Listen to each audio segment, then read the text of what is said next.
Hello, I'm Jacqueline Holstead, and you are listening to On Point Conversations. In this podcast series, we share creative marketing, content, and branding strategies that help your business successfully navigate the new normal marketing environment.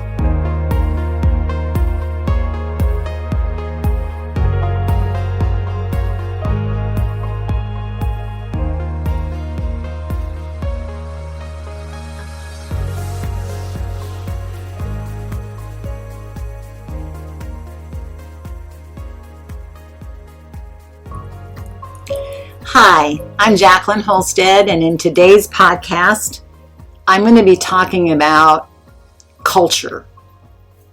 And culture being a culture that is really focused on the customer. So when you talk about a culture and focused on the customer, it means more than just having what we used to call in 2015 a frontline obsession. So that meant you were focused really on your customer from your frontline workers. It also means that your very culture and everyone in your company is thinking about things based on the customer experience. That's easier said than done, but it is done and it can be done. And I'm even referring to the culture even even to the point of accounting. The people in accounting who are doing the bill processing, which is actually very, very important. Bill processing or setting up bills or that type of thing are very customer focused. They're looking at the best way for the customer to get the information so it's not confusing, it's accurate, and that goes to every step in the company, every person in the company, thinking about, is this how the customer would want it? Is this the best customer experience? Now, as I talk about my different podcasts, I'm kind of assuming or think that some of these podcasts will spur you to change. Maybe not major changes, maybe major changes, but also maybe minor changes, tweaks. And last week I talked about this. I'm going to delve into it more in the coming weeks, but change. And change can be resisted. In fact, very oftentimes is resisted in very many different ways. So I brought up 10 ways last week that you could get resistance to change. And then I also provided for leaders or anyone making changes is how you might circumvent or diminish that particular obstacle to change. And I came across another one. I think I sort of touched on it last week, but I want to touch on it this week too. And that research shows that when people are resistant to change, it really helps to reinforce what will stay the same. So when you're giving out visions for change and you're talking about change, that's going to be more compelling to people when you can include visions of continuity. What is currently working? How are we going to keep systems similar, but we're going to make some changes here? So although our strategy might evolve, our identity will stay the same. It's going to endure. So it's not making people feel that they are just obsolete. We're changing everything. We're looking at ways to incorporate those changes to help people understand that there is still a stability there and still a foundation, and that foundation's not changing. Now, as we get in today, and as we maybe talk about some changes within your environment, I hope that will help you as you kind of tweak maybe your processes, or maybe they're more involved in that. So we have a system today, and some people call it the customer obsessed culture. Some people call it, as I said before, the frontline obsession. Some people call it just being customer focused. And it's really more than just providing superior customer service. Although that's part of it, that's not really everything. And what these companies want to do, or what they should be doing, is really creating a culture that puts customers first in all strategic business decisions. So if the customer's first in strategic business decisions, then you will have a better outcome because you will be understanding and using those decisions to help your customers and not to hinder them from buying from your company. Now, I don't think I've ever been in a meeting, I know I haven't, or had a client who said, I don't care what the customer thinks, this is how I want to do business, this is what I want to sell, I like it, this is how it's going to be.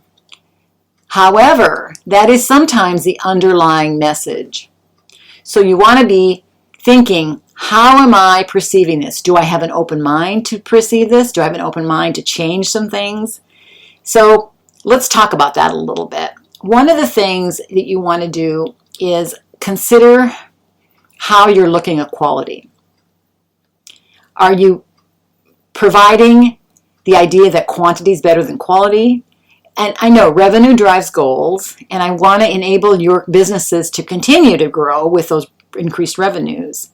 However, when you start losing sight of quality to increase your sales volume, that's not always the answer. And so I'd like you to consider avoiding that if you can. I know sometimes from a standpoint of pricing and product, but your customers are going to notice, and then customers could fall off at that point. So one of the things that happens with companies, especially now when they're growing really, really fast, or maybe this is your company, and you might be juggling lots of orders and maybe too many orders. And that can affect the quality of your work with customers. You can have slower order fulfillment. You can have decreased product quality, poor customer service response, and all of those, including many others, can frustrate and disappoint the customer. So in turn, then, when you kind of have this circle of life, basically, dissatisfied customers vent to the frontline service workers, and then those employees become demoralized, and they treat other customers with that kind of either lackluster enthusiasm or some kind of cold shoulder or whatever. So really, it's creating a vicious cycle. So you're taking one thing and forming it into this cycle that just keeps going. And remember, too, that this is a situation that has to be kind of resolved internally also with every employee. Realizing that every employee is going to play a role in supporting a customer service culture that's going to keep those and convert those shoppers into loyal evangelists, brand ambassadors, whatever you want to call them. They're going to stick with you because they believe in you. And that helps even when you have something happen where you made a mistake or there was a problem. People will overlook that if they have a loyalty towards you. So company leaders, in my opinion, who understand how employees impact the customer experience are going to recognize the value of those workers, and that's going to contribute to the customer retention strategy.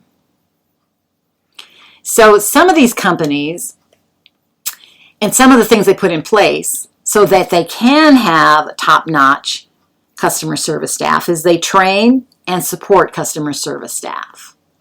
Now, I have heard someone say, we train and we support our customer service staff, but do you really train for different scenarios? And how much do you support your customer service staff? Are you recognizing the efforts of the frontline workers? And, even down to, can you empower your customer service staff to decide on refunds and returns so that they don't have to go to the next level or say to the customer, no, I got to get a manager now. Can you do that in order to expand and enhance the customer experience? Because if the customer also feels like the person they're talking to has the ability to make decisions, that's a more comfortable type of approach and comfortable for the customer. So let's talk a little bit about some of the things you can do to be more customer focused or obsessed in your entire culture. One of the things you can do is ask your customer for feedback. Now, I have many, many times when this happens. Usually it's an email after the sale. Sometimes I answer it, sometimes I don't have time. But a customer-obsessed culture, they want to deeply understand those lifestyle, motivation, and interests of their buyers. And they know that people are buying products and services to solve a problem, so they want to really know what that customer need is. That's really the first step to becoming really customer focused. So you want to understand those customers on a more personal level to create better relationships. Now, there are all types of customer service software out there, and they can gather and analyze customers and their purchase motivations. And then once it's collected, they can incorporate that into the aspect of the customer experience. So ask for feedback. And be aware that you're going to get both positive and negative. But that's going to be better for you to know than not know. Now, one of the things I caution you against is don't plan on gathering all this information and then not sharing it with your C-suite. Your C-suite or your upper management or your team leaders should know and implement changes that are associated with that. Now, if you just get one complaint, yes, that's not enough. But you should be, if you're asking for customer feedback, see trends. And you might even see trends based on seasons. You might see trends based on a time of year. Well, that's seasons. But so you might see trends based on other factors. So you hope that these people will want to give you customer feedback. Now, just an example for me is that last year at the end of the year, a friend of mine had really major surgery at a medical center here in the area. And it's a teaching hospital or a learning hospital. And I don't know, I can't evaluate the surgery. I'm sure that the surgery was fine. But the aftercare, there was a lack of knowing what the COVID protocol was. Everybody had a different idea of what it was. Interns or residents or whoever weren't reading charts. The inexperience people had, it looked like there was no leadership at all. And it's actually the worst I've seen. So they did send out a customer survey after the fact, after the person was home. It was basically yes or no questions. I agree, I disagree. There wasn't room to fill anything in. So I felt so strongly about this, I contacted them. And they did listen. But it was like I was talking to the wall, because basically they weren't engaging with me on that, on what I was trying to tell them. And I wasn't upset about it. I was just sharing with them. But I can truly say that I feel like nothing happened based on that communication. So don't ask for feedback if you're not going to do anything with it. Now, another medical institution that I had a good experience with, I did a good review, and I got a letter back after sending in that positive review, thanking me and asking me for money. It turned out it was a fundraising type of approach, which again, no, don't do that. That turned me off totally. I just saw someone or heard of someone buying a refrigerator at Home Depot. They asked for a review and to make sure it was positive. So I know people are asking. I would just use it as a trending base. You can't base it on one person's feedback, but you can base it on trends. The other thing when you're implementing this type of culture, you really want to be sure that you're not just telling people you have a great customer experience. I don't think I have been yet on a website that said we have terrible customer experience and don't even bother to call us because we're never going to call you back and we don't know what the questions are. Our staff is poorly trained. Nobody says that. And yet that kind of comes through in what they're showing. So instead of telling me that you have this wonderful experience, do it. Because, I'm not, and shoppers aren't going to be fooled by those empty promises. I mean, they're on every site. They're on every brochure. They want to see that your company's made it good on its commitment. So respond to questions and concerns promptly. You can use things like live chat, help desks, or dedicated email accounts. But please don't make the customer wait for a response. I mean, how many times do you get the option of sending in an email and they don't even respond? I've had that happen, and that's a company I don't even work with. Or the response may come, I had one come like 3 months later, which again is not a company I'm going to work with. So make it as prompt as you can. I know we're all really busy. I know I get lots of email too. I get lots through my onpointthinking.com website, contacts. Some of them are spam. I go through that. But I've made a commitment and I've said in my podcast I'm going to respond to that email. So I do.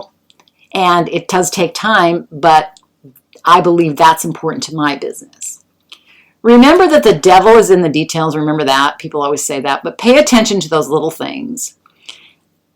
You can get an order out right, and that simply isn't enough to be considered a customer-obsessed business.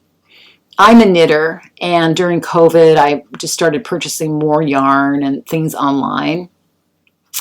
And I really appreciate those little notes that come from the smaller retail shops where they put a note in and, thank me for their purchase, or they might include a sticker or a pin with the name of the company. It's just those little tiny little things, or they wrap the yarn in a little bit of tissue paper, which doesn't cost them much, but it gives that little bit of personal touch to it. I've never been in their store, but I continue to buy through them. REI, I purchased, this was at Christmas time, a product, and I assume it was in the store, and another store where I wasn't able to get to, but the product, and it was a piece of clothing, was thrown in the package. I mean, it was wrinkled, it wasn't folded, it looked so bad, so I promptly returned it because I didn't appreciate the lack of detail, and I also suddenly didn't feel very good about the garment because it was showing to me that it wasn't really important to them to have a very nice presentation. So presentations are important. Pay attention to those little things inside your company. And make sure that you acknowledge, team members' accomplishments. What did they do that was good? What translated into good customer satisfaction? Some employers I know, they celebrate some of those exemplary customer service options or things that happen. They highlight them. And they do make a big impact. I mean, the person who did it might feel, oh, this didn't really do much, but they make a big impact. And recognize an employee's efforts to go above and beyond to help the customer. What did they do to go above and beyond? You'll sometimes see this now with UPS drivers, where somebody will have them on Ring and they'll do something like, put the product in a very nice way, or maybe they'll pet the dog, or maybe they'll, say something nice to the child. It doesn't really matter. It shows that there is a caring there. There's something behind the UPS driver and their service. Now, this is my fourth point, but you might have read the book Good to Great. I did. This has been some time ago. I think I still have it in my library. It's by Jim Collins. And he emphasizes, and this is a quote from his book, the right people on the right bus, the right people in the right seats, and the wrong people off the bus. That helps the business achieve greatness. So what basically it's saying is that not every person is cut out for the position they're in. So not every person is cut out for customer interaction. They might have valuable skills other places in the business, or they might not fit at all. But hiring people who are customer focused is essential for the very first step. And the second is make sure you support and train them, and you recognize their impact and what they have on that customer experience. I strongly think that recognize employees, that's my fifth point, is a really good one. I think customer service staff, as they are the face of the company, they can really make or break a customer experience, and they can affect brand loyalty among customers. So recognize their efforts, make them feel appreciated, and more importantly, when you showcase a job well done, what you're also doing is you're training and showing examples to other employees to follow. I would acknowledge them in all staff meetings, or do some special notification in the company directory or newsletter if you have one, or give out awards or some kind of incentive so that they know it's appreciated, so that they are recognized. Now, how are you going to know when you're a customer obsessed culture? Well, that's going to be because your customers are going to develop a following, and they're not going to be able to stop talking about your brand. There are 3 companies I just want to go through real quick about towards the end now of my podcast who are doing that. And Costco's one, and we all know, well, I don't know if we all know them, but it's a multi-billion-dollar global retailer. And they entice their customers with their extreme value on products. They're membership only, but they have a lot of diligence to their customers. Some of their customer base is absolutely addicted to Costco, and they'll admit it. I mean, they want to go in, they say great products at the lowest prices, the best customer service. I mean, return strategy is so easy. And that's the value behind their sales strategy, because they want their members, you and me, to feel they're receiving value every time they come in the store. Another company, I've never eaten there or anything, but it's called Chick-fil-A. And Chick-fil-A is one that's really been provided as a really good example of a customer-centric store. In 2020, the Harris Poll put them number 11 on the list of top 100 most visible brands. And what they do is, what their philosophy is to provide dependability, politeness, and a real way to connect with customers.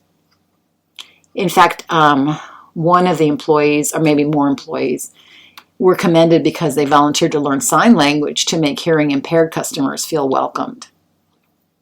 The last company that I want to talk about is Amazon. They're basically in my backyard, and they offer, excellent customer service. I mean, they offer prime shipping and streaming services, the easy refunds and returns, and they may, you may not realize what's behind them, but they have some core principles that recognizes that every action from its goals to new products, new projects, new programs, innovation starts with the customer in mind. So they're really looking at how does this impact the customer? How does it help the customer?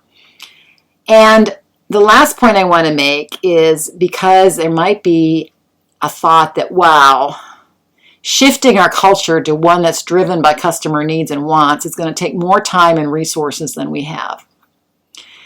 And it's going to take some time, and it's going to take some resources, and it's going to take some change if you're not already doing it. But over the long run, it can be really one of the most impactful ways to improve customer service and support long-term sustainability, which means long-term sustainability for your customer, but also for you and your company. Because as you progress and grow and make changes, they're going to progress and grow with you. They're also, by the way, when you really focus on them, they stay with you. Let's say you have something happen where you have a problem, or there was a mistake made or something. They're less likely to walk away if they have a really connection with your company. Thank you for listening, and I invite you to join me next week as we talk more about specific actions you can take to reach your own business goals. You can find my library of other inspiring podcasts like this one at onpointthinking.com. Again, thank you for listening. This is Jacqueline Holstead at On Point Conversations.